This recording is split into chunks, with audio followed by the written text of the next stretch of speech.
This is how to get and use Google Chat on your iPhone. First, head into the App Store.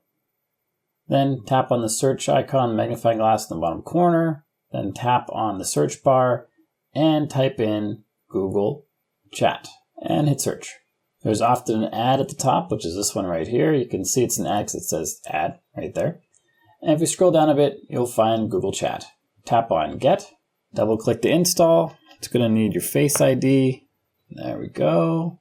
This takes a moment to install. Once that dark circle is completed, it'll be done.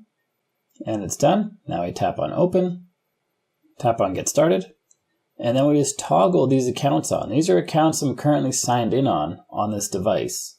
So just turn on the ones you want to turn on. You can turn on multiple if you want. Then tap on Done.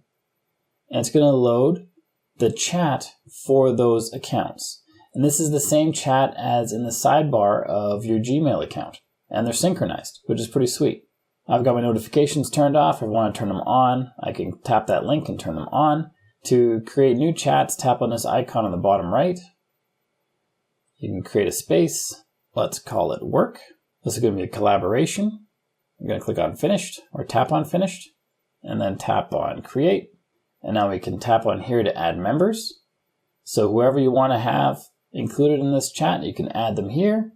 You can share files. These are going to be files from Google Drive. So it's super convenient if you use Google products. You can assign tasks to people and you can basically work together on assignments and projects and things and keep everything coordinated through Google Chat.